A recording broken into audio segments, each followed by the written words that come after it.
Drama serial खुदा गवाह की अगली किस्त में हम देखेंगे कि अरीशा को अपने भाई यानी अरसलान पर शदीद गुस्सा होता है। वो गुस्से से अपनी माँ से कहती है कि मैंने अरसलान जैसा घटिया इंसान पूरी दुनिया में नहीं देखा। फिर वो गुस्से में अरसलान से कहती है कि मुझसे दूर रहा करो। अरसलान भी आगे से अरीशा से कहता है कि पागल, यानी वो उसको काफ़ी बातें सुनाता है, जिस पर अरीशा कहती है कि मैंने दुनिया में कोई इतना घटिया इंसान नहीं देखा जो अपनी होने वाली भाभी पर इतना घटिया इल्ज़ाम लगाए। मगर अरसलान को तो किसी चीज़ की कोई परवाह ही नहीं होती, उसे अपने गुनाह का ज़रा बराबर भी मलाल नहीं होता। वहीं राशिद साहब अरीशा को समझाते हुए कहते हैं कि बेटियों को अपने माँ बाप के घर नहीं बल्कि अपने ससुराल ही में बसना चाहिए। वो उसे कहते हैं कि बेटा अब तुम वापिस चली जाओ, और यही बात सुनते हुए वो अपना बैग बांध लेती है।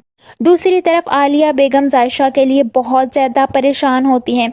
जायशा रो रही होती है जब वो उसे अपने गले से लगाकर कहती हैं कि जायशा, इस वक्त तुम्हारा रिश्ता बचाने से ज़्यादा अहम मेरे लिए कुछ नहीं है। वहीं अरीशा अपने बाप की बात सुनकर अपने ससुराल वापस आ जाती है। जायशा दरवाज़ा खोलती है। अरीशा सबसे बहुत ज़्यादा शर्मिंदा होती है। वो अपनी सास और जायशा से कहती है कि मैं आपसे अरसलान की इस हरकत के लिए माफ़ी मांगती हूँ। मगर जायशा उस पर काफ़ी ज़्यादा गुस्सा होने लगती है, जिस पर आलिया बेगम अरीशा से कहती हैं कि अरसलान ने जो घटिया इल्ज़ाम लगाया है उसकी कोई माफ़ी नहीं है। वहीं उनको एहसास हो जाता है कि जायशा ने बदतमीज़ी कर दी है। वो जायशा को भी काफ़ी समझाती हैं, जिस पर जायशा अपनी भाभी के पास जाती है और उससे माफ़ी मांगते हुए कहती है कि मुझे माफ़ कर दें। वहीं दूसरी तरफ सुफियान बिल्कुल अपने दिमाग को खो बैठा है। उसका शक यकीन में बदल चुका है। वो अपनी माँ के पास जाता है और कहता है कि बाबा का ख्वाब ज़रूर पूरा होगा। उनका ख्वाब था कि जायशा इस घर की बहू बने, और वो इस घर की बहू ज़रूर बनेगी। वो अरसलान की दुल्हन बनकर यहाँ आएगी।